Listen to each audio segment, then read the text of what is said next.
दोस्तों, आज की इस वीडियो में हम सीखेंगे द्विघात बहुपद के गुणनखंड ज्ञात करना। सबसे पहली बात यह है कि द्विघात बहुपद होता क्या है। द्विघात बहुपद वह बहुपद होता है जिस बहुपद की अधिकतम घात 2 हो। यह बहुपद देखिए, इसमें जो x की अधिकतम घात है वो 2 है, तो यह द्विघात बहुपद है। इसी तरह इस बहुपद में भी x की अधिकतम घात 2 है, तो यह भी द्विघात बहुपद है। अभी जब हम इसके गुणनखंड करेंगे तो सबसे पहले हम ये नंबर और ये नंबर देखेंगे। यहाँ x के बराबर में कुछ नहीं लिखा है, तो इसका मतलब है कि यहाँ 1 है। तो 10 और 1 की जब हम गुना करेंगे तो किसके बराबर आ जाएगा, 10। अब हमें ऐसी दो संख्याएं निकालनी हैं जिनके गुना करने पर 10 आए और जोड़ने और घटाने पर 7 आए। तो जब हम 10 के देखेंगे तो 10 को हम कैसे लिख सकते हैं, 1 गुना 10 और 2 गुना 5। तो अगर हम इन दोनों की गुना करेंगे तो 10 आएगा। तो क्या जोड़ने या घटाने पर भी हमारा 7 आ जाएगा। तो देखेंगे जब हम 10 में 1 जोड़ेंगे तो 11 आ जाएगा, 7 नहीं आएगा। लेकिन जब हम 2 में 5 जोड़ेंगे तो 7 आ जाएगा। तो हम ये वाली दो संख्या लेंगे, इसका मान हम 7 की जगह रख देंगे। तो रखेंगे x square plus 5 plus 2 x plus 10। हमने 7 की जगह क्या रख दिया, हमने रख दिया 5 प्लस 2। अब हम इसे और गुना करेंगे तो x square plus 5 x plus 2x, इन दोनों की गुना, x की हमने अंदर गुना कर दी, और प्लस 10। अब इसमें देखेंगे हमारे पास यहाँ दो पद आ गए, एक ये रहा और एक ये रहा। इन दोनों में से हम कॉमन लेंगे, हमारे पास क्या चीज़ कॉमन आ रही है।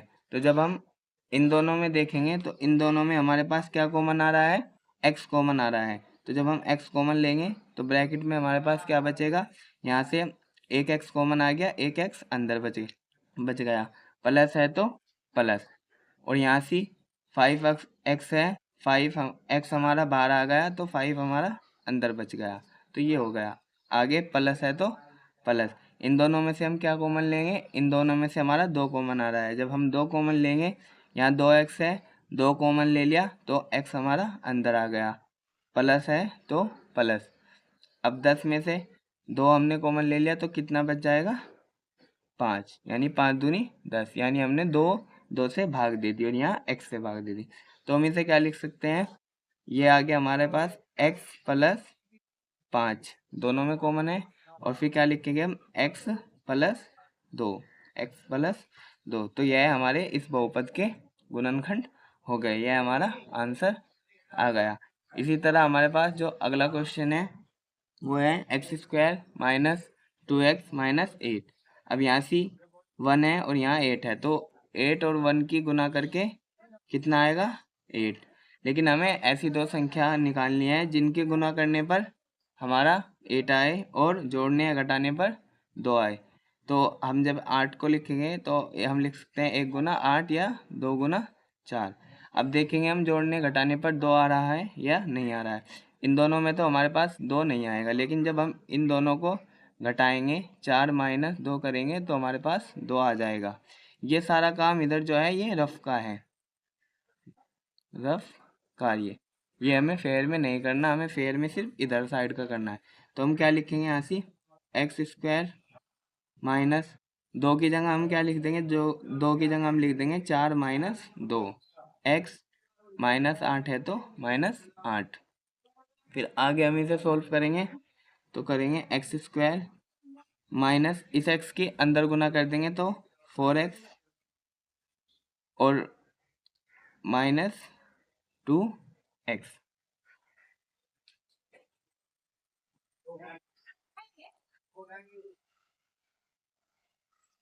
ये माइनस माइनस यहाँ पे प्लस हो जाएगा, और ये माइनस प्लस माइनस हो जाएगा, और माइनस का 8 है तो माइनस का 8।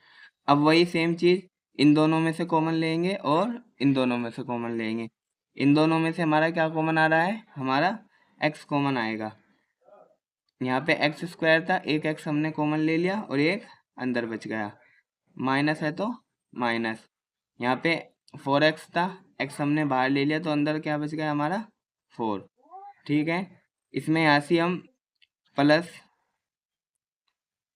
2 कॉमन लेंगे, दोनों में 2 कॉमन आ रहा है, यहाँ से 2x है, 2 हमने बाहर ले लिया, अंदर क्या बचा हमारे पास x। सेम यहाँ से 8 है, 2 हमने बाहर ले लिया, 4 दूनी 8, तो हमारा क्या बच गया यहाँ x माइनस 4। एक बात और ध्यान रखिएगा, ये जो कॉमन आएगा ये हमारा सेम आएगा, अगर ये सेम नहीं आया तो आपका सवाल गलत है, उसे कहीं ना कहीं चेक जरूर कर लीजिए।